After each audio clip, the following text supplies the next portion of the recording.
Hello friends, आपका आपके अपने YouTube channel H for history में स्वागत है।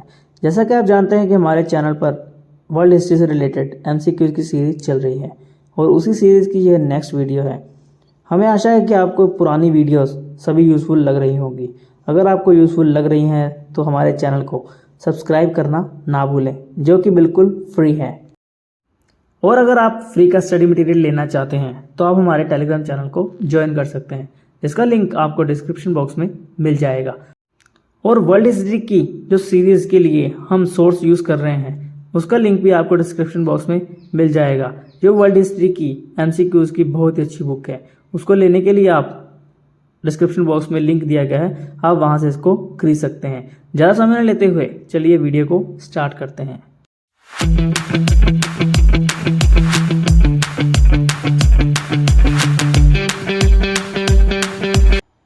आज का पहला क्वेश्चन देखने से पहले हम यह जान लेते हैं कि मर्केंटलिज्म अर्थात वाणिज्यवाद क्या होता है। यह ट्रेड और कॉमर्स से रिलेटेड है और 16वीं शताब्दी में इकोनॉमिक प्रैक्टिस थी, जिसमें सरकार अलग अलग अपने रिसोर्सेज को यूज़ करके अपने देश के व्यापार को बढ़ाती थी ताकि उसकी इकोनॉमिक कंडीशन मजबूत हो सके। मर्केंटलिज्म वाणिज्यवाद जो शब्द है, यह सबसे पहले एडम स्मिथ ने प्रयोग किया था 1776 में और अपनी पुस्तक वेल्थ ऑफ नेशन में इसका प्रयोग किया है। वेल्थ ऑफ नेशन का पूरा नाम है an inquiry into the nature and causes of the wealth of nation. अगर हम पहले क्वेश्चन की बात करें तो पहला क्वेश्चन है, कौन सी मशीन वाटर फ्रेम और स्पिनिंग जेनी का मिश्रण थी? ऑप्शन है flying shuttle, spinning mule, cotton gin या स्टीम इंजन। इसका जो राइट आंसर है वो ऑप्शन बी अर्थात स्पिनिंग म्यूल। स्पिनिंग म्यूल ही वाटर फ्रेम और स्पिनिंग जेनी का एक मिश्रण था। अगर हम वाटर फ्रेम की बात करें तो इसकी खोज या इसकी इन्वेंशन रिचर्ड आर्कराइट ने की थी 1765 में, लेकिन इसका जो पेटेंट है 1769 में करवाया गया था। और इसके साथ ही कॉटन के जो धागे होते हैं उसकी प्रोडक्शन के लिए वाटर फ्रेम का प्रयोग किया गया था, जिसमें जो पहिए थे पानी की मदद से चलते थे। और इसके साथ ही स्पिनिंग जेनी जो है उसकी खोज जेम्स हारग्रेव्स ने की थी। नेक्स्ट क्वेश्चन, कॉटन जिन का आविष्कार किसने किया था? ऑप्शन है जैथरो टूल, टर्निप टाउनशेंड, इली व्हिटनी या जेम्स वॉटकिन। इसका जो राइट आंसर है वह ऑप्शन है सी इली व्हिटनी। इली व्हिटनी ने ही कॉटन जिन की खोज की थी और मास प्रोडक्शन यानी कि ज़्यादा मात्रा में कॉटन जिनी का प्रयोग किया जाता है और 1798 में ही इसे सबसे पहले प्रयोग में लाया गया था। और इसके साथ ही 1780 व्हिटनी ने ही मस्केट्स की मैन्युफैक्चरिंग की स्टार्ट की थी या मशीन बनाई थी, जो एक प्रकार की लॉन्ग गन होती है जिसे सैनिक प्रयोग करते थे। और उसने इस मशीन को इस प्रकार बनाया था कि इसके जो पार्ट्स हैं वह इंटरचेंज हो सके। नेक्स्ट एक को सूची 2 से सुमेलित कीजिए। ऑप्शन है पावर लूम, जिसका आविष्कार एडमंड कार्टराइट ने किया था और 1786 में ही इसका आविष्कार हुआ था। और नेक्स्ट टेलीग्राफ, जिसे हम इलेक्ट्रिक टेलीग्राफ के नाम से जानते हैं, इसका जो आविष्कार है सैमुअल मोर्स ने 1844 में किया था, जिसमें डॉट्स की मदद से मैसेज भेजे जाते थे। और इसके साथ ही जो पहला मैसेज है वॉशिंगटन डीसी से बाल्टीमोर मैरीलैंड तक भेजा गया था। और इसी के साथ ही इसे मोर्स कोड के नाम से भी जाना जाता है। और तीसरी ऑप्शन है वाटर फ्रेम, जिसका आविष्कार रिचर्ड आर्कराइट ने 1765 में किया था। सीड ड्रिल का आविष्कार जो है जैथरो टूल ने 1701 में किया था। नेक्स्ट क्वेश्चन,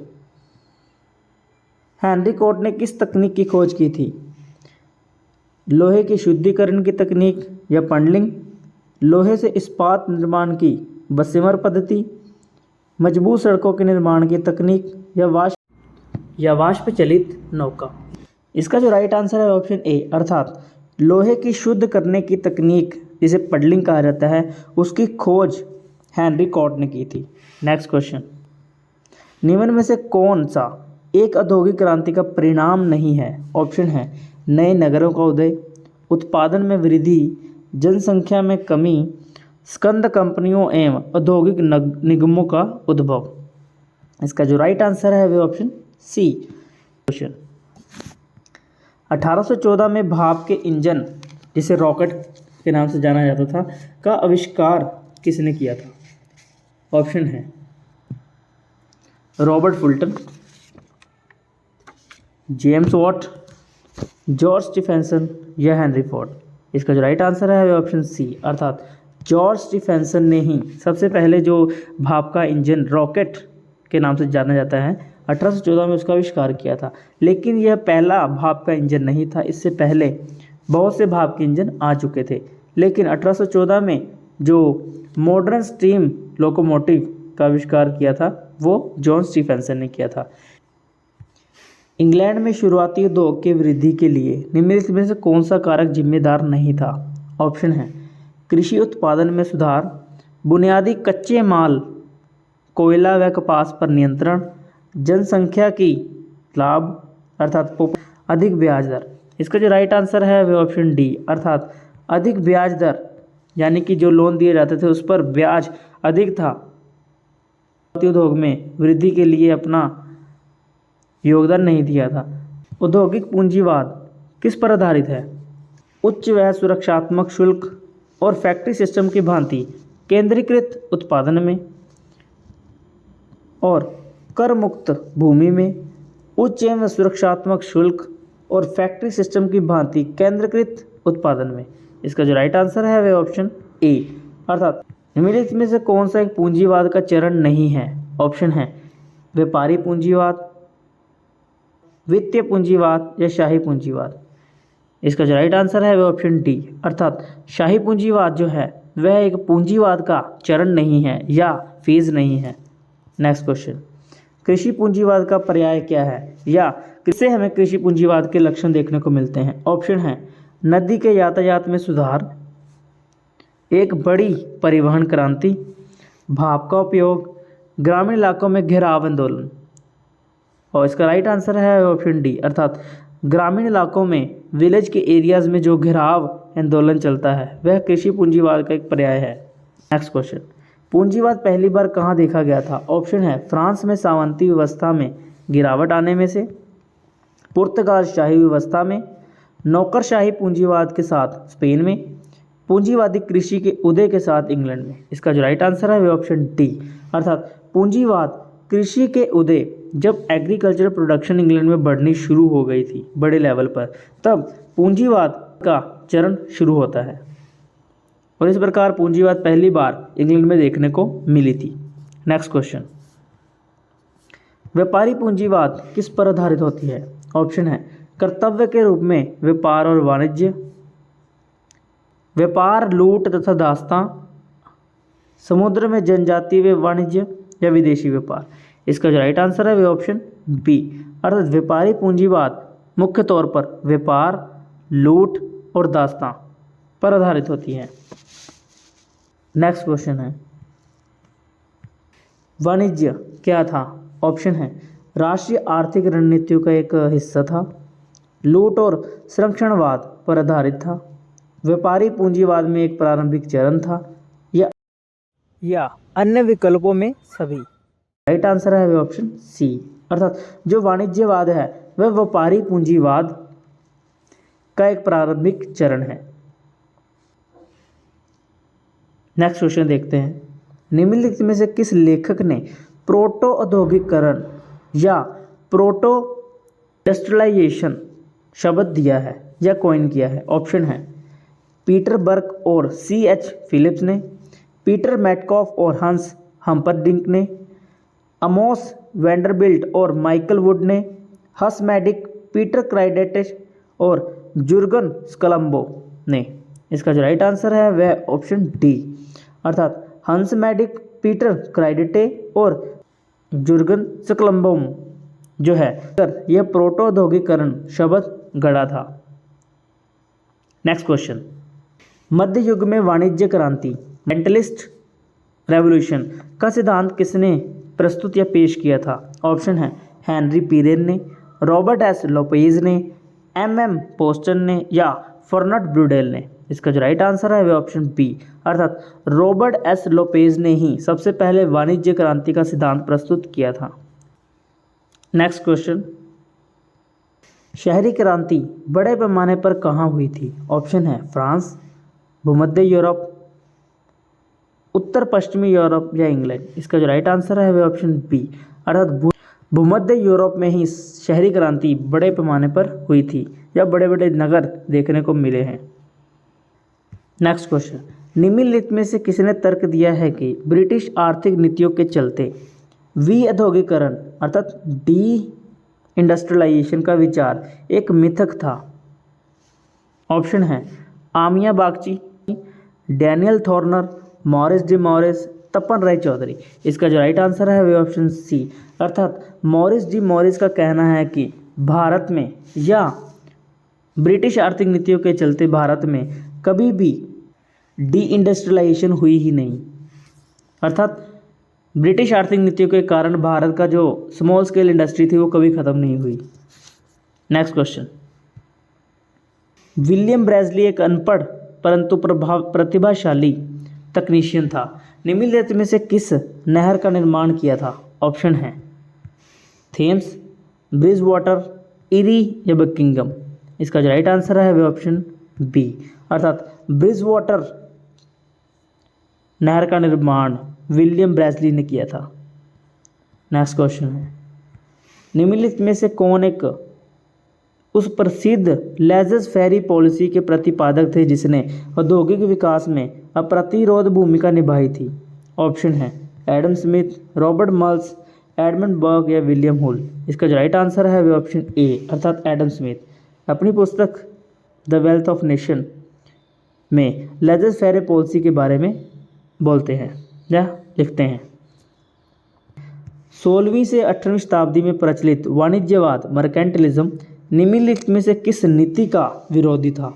ऑप्शन है समुद्र पार व्यापारियों का संरक्षण प्रदान करना, बहुमूल्य सोना तथा अन्य धातुओं का संचय करना, व्यवसायियों को सुरक्षात्मक चुंगी उपलब्ध करवाना या आयातों को प्रोत्साहन देना, इंपोर्टर्स को प्रोत्साहन देना। इसका जो राइट आंसर है वह ऑप्शन डी, अर्थात इंपोर्ट्स को प्रोत्साहन देना या इंपोर्टर्स को प्रोत्साहन देना वाणिज्यवाद उसका विरोध करता था, पर एक्सपोर्ट को प्रोत्साहन देता था। निम्नलिखित में से किसने कैपिटलिज्म शब्द को प्रचलित किया था? ऑप्शन है सेंट साइमन, मोंटेस्क्यू, वोल्टेयर या दिदरो। इसका जो राइट आंसर है वह ऑप्शन ए, अर्थात सेंट साइमन ने ही सबसे ज़्यादा कैपिटलिज्म शब्द को प्रचलित किया था। नेक्स्ट क्वेश्चन, ब्रिटेन आधुनिक औद्योगिकरण का अनुभव करने वाला पहला देश था। कारण राज्य में समान कानून और एक ही मुद्रा थी।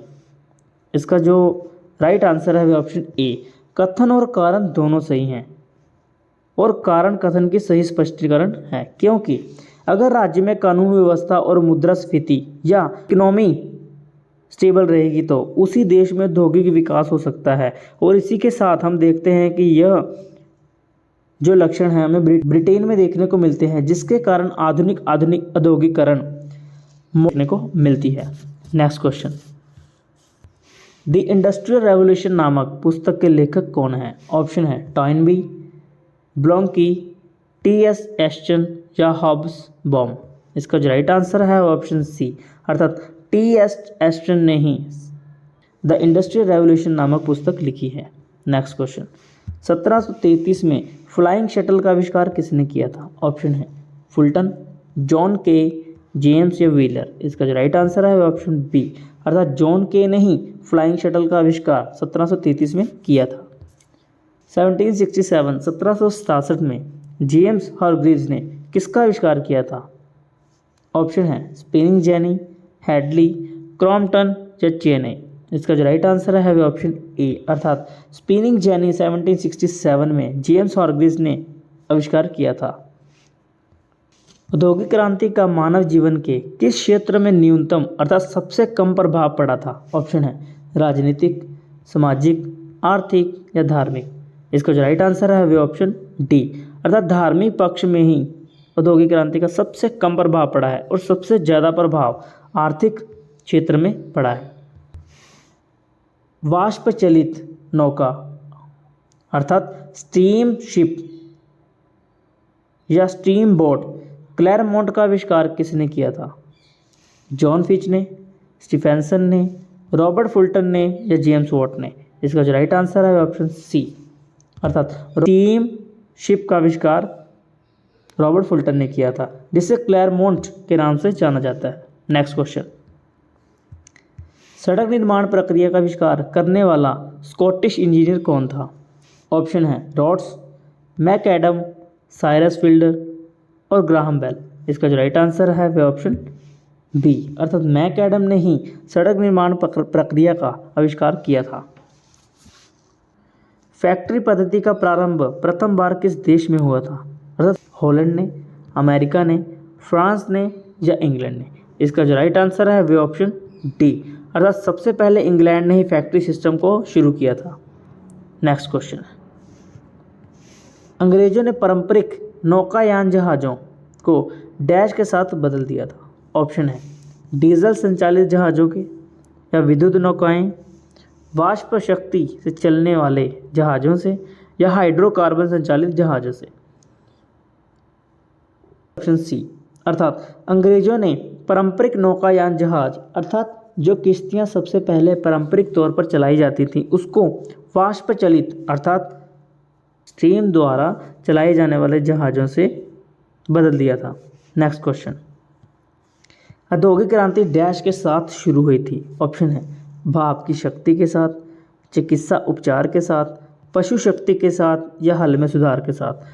इसका जो राइट आंसर है ऑप्शन ए भाप। सबसे पहले भाप की शक्ति को प्रयोग में लाकर औद्योगिक क्रांति की शुरुआत मानी जाती है। नेक्स्ट क्वेश्चन, औद्योगिक क्रांति के साथ क्या हुआ था? ऑप्शन है प्रबुद्ध सोच, इंटेलेक्चुअल थिंकिंग बढ़ गई थी, एक चिकित्सा क्रांति थी, एक परिवहन क्रांति थी या एक इमारत क्रांति थी? इसका जो राइट आंसर है वह ऑप्शन सी अर्थात परिवहन क्रांति, ट्रांसपोर्टेशन की क्रांति थी औद्योगिक क्रांति, जिससे ट्रेड करने में आसानी हो गई थी। यह समुद्री रास्ते और लैंड के रास्ते में से व्यापार बहुत बड़ी मात्रा में फैला था, लेकिन सबसे ज़्यादा औद्योगिक क्रांति के समय समुद्री रास्ते को प्रयोग में लाया गया था। नेक्स्ट क्वेश्चन, इंग्लैंड में औद्योगिक क्रांति से पहले क्या हुआ था? ऑप्शन है बहुत सारे युद्ध और गड़बड़ी, वाणिज्य क्रांति, पूंजीवादी कृषि का उदय, कृषि क्रांति? इसका जो राइट आंसर है ऑप्शन सी अर्थात पूंजीवादी कृषि का उदय हुआ था। एग्रीकल्चर के उदय के साथ ही इंग्लैंड में बहुत बड़े लेवल पर मैन्युफैक्चरिंग जो थी या प्रोडक्शन थी बढ़ने लगी थी, जिसके कारण प्रोडक्शन को बेचने के लिए मंडियां खोजी गई, जिससे औद्योगिक क्रांति हमको देखने को मिली। नेक्स्ट क्वेश्चन, जेम्स वॉट को जाना जाता है उसके किस कार्य के लिए? कोयला तथा लोहे उद्योग के लिए, बिजली के लिए, स्पिनिंग जेनिंग के लिए या भाप के इंजन के लिए? इसका जो राइट आंसर है ऑप्शन डी अर्थात भाप के इंजन का आविष्कार जेम्स वॉट ने किया था। Next question, the Scottish engineer McAdam और टेलफोर्ड ने डैश का विज्ञान विकसित किया था? ऑप्शन है पानी के फ्रेम की खोज की थी, कपड़ा निर्माण किया था, भाप लोकोमोटिव विनिर्माण किया था या सड़क निर्माण किया था? इसका जो राइट आंसर है ऑप्शन डी सड़क के निर्माण के लिए ही मैकडम और टेलफोर्ड को जाना जाता है, जिन्होंने इसके लिए एक विज्ञान या एक टेक्निक खोजी थी। कैमरलिज्म व्यापारिकता का एक प्रकार है अर्थात कैमरलिज्म जो शब्द है यह एक टेक्निक है जो ट्रेड से संबंधित है। यह कहाँ पर प्रचलित है?